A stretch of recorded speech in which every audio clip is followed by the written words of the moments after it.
Heho Pop gengs!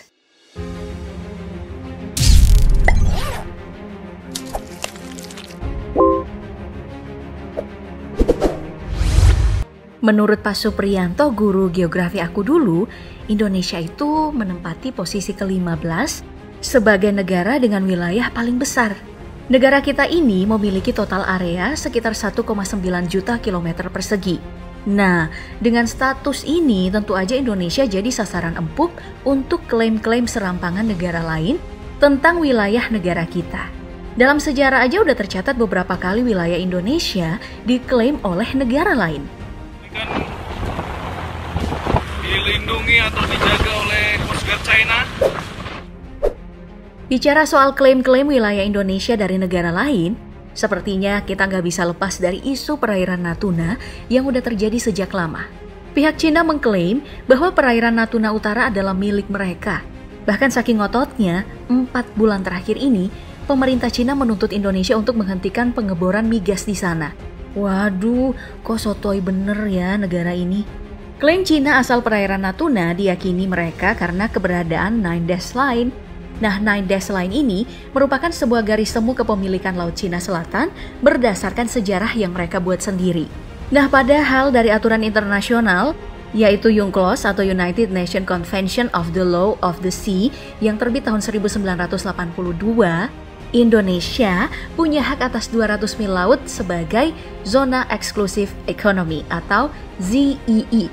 Aturan itu secara sah diakui internasional dan juga diakui oleh Cina. Tapi emang negara ini super nakal di Laut Cina Selatan. Jadi bukan cuma Indonesia yang bermasalah dengan Cina atas kasus Nine Dash Line, tapi ada Brunei, Malaysia, Vietnam, dan juga Filipina. Makanya untuk menegaskan kepemilikan wilayah ini, pihak Indonesia sejak tahun 2017 mengubah nama Laut Cina Selatan menjadi Laut Natuna Utara. Oh iya, perebutan wilayah perairan Natuna memang satu hal krusial karena daerah ini sangat kaya akan kekayaan alam setempat. Perairan Natuna menyimpan 36 juta barel minyak mentah, 222 TCF volume gas, dan juga 10% dari perikanan dunia.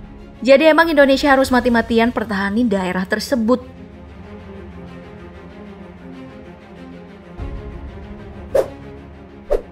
Seperti hubungan pertetanggaan yang gak selamanya sweet, Indonesia dan Malaysia juga terlibat seteru perebutan lahan. Perseteruan antara Indonesia dan Malaysia dilakukan di Blok Ambalat yang berada di utara Selat Makassar dan Laut Sulawesi. Klaim Malaysia atas blok laut seluas 15.235 km persegi ini adalah sebuah cerita lama. Karena udah dilakukan Malaysia sejak tahun 1979. Bahkan lancangnya lagi, negeri jiran pernah menangkap 17 nelayan Indonesia di daerah tersebut di tahun 2005. Wele, berani bener ya negara satu ini sama kita. Makanya atas kasus tersebut, Indonesia memperkuat kekuatan militer di Blok Ambalat yang membuat kondisi dari kedua negara sering menegang. Soal alasan mengapa tempat ini diperebutkan, ya karena itu, kekayaan alam. Satu titik Blok Ambalat menyimpan cadangan minyak sejumlah 764 juta barel dan 1,4 triliun kaki kubik gas. Itu baru satu titik tambang doang loh. Dan Blok Ambalat ya, setidaknya punya 9 titik tambang yang diklaim memiliki cadangan minyak dan gas yang bisa bertahan 30 tahun.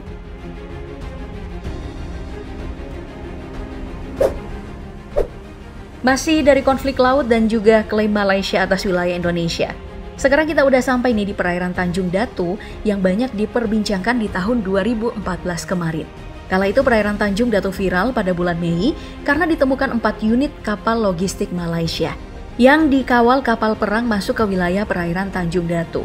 Cek per cek, kapal logistik ini adalah kapal yang memuat bahan pembangunan mercusuar Malaysia di Tanjung Datu. Menurut Malaysia, perairan tempat mercusuar tersebut berdiri memang menjadi hak mereka. Tapi masalahnya, perairan ini dekat banget dengan Indonesia yang juga mengklaim kalau laut tersebut milik Indonesia. Nah, akibat perbuatan sembrono tersebut, Indonesia memberi respon tegas dengan mengirim kapal perang dalam langkah perundingan. 9 hari setelahnya muncullah 3 kesepakatan dari kedua belah pihak. Pertama, pembangunan mercusuar harus dihentikan. Kedua, Indonesia dan Malaysia tidak boleh memperkeruh suasana. Ketiga, akan diadakan uji batas dari kedua negara untuk memperjelas wilayah perairan Tanjung Datu.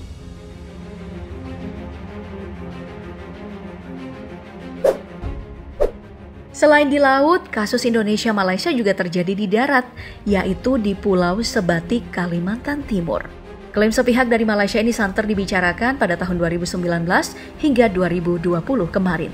Kamu pasti tahu dong dengan rumah unik yang berada di dua negara? Terasnya di Indonesia dan dapurnya ada di Malaysia. Nah, daerah rumah ini nih yang jadi masalah bagi Indonesia dan Malaysia. Masalah utama dari Indonesia dan Malaysia di Pulau Sebatik masih perihal peninggalan Belanda dan juga Inggris yang merupakan negara penjajah masing-masing negara.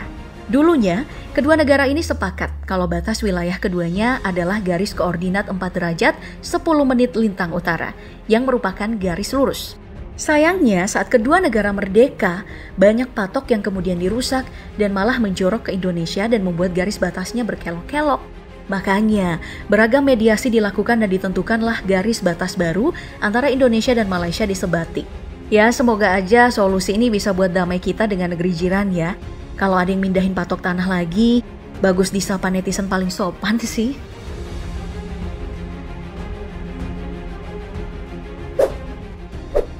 Sepertinya cerita klaim kawasan antara Indonesia dan Malaysia memang gak ada habisnya. Karena sekarang ada Pulau Ligitan dan Sipadan. Konflik atas dua pulau ini juga bukan cerita baru tapi udah terjadi sejak tahun 1967. Saat pertemuan teknis Malaysia-Indonesia untuk membahas hukum laut antar dua negara. Pada pertemuan tersebut, dua pulau yang disebutkan tadi diklaim kedua belah pihak dan terjadilah sengketa. Indonesia masukin Ligitan dan Sipadan ke peta Indonesia, begitu pula Malaysia. Setelah mediasi yang cukup lama pada tahun 1996, kedua negara sepakat membawa kasus tersebut ke Mahkamah Internasional dengan membawa fakta historis kedua negara.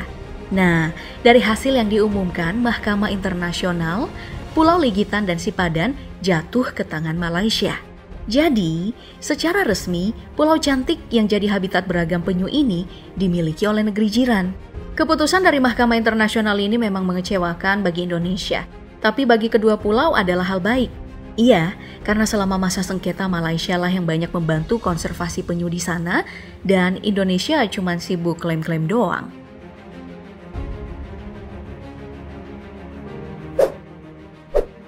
Baik, yang terakhir ada Pulau Pasir atau Ashmore Island yang jadi polemik antara Indonesia, khususnya masyarakat di Pulau Rote dengan pihak Australia.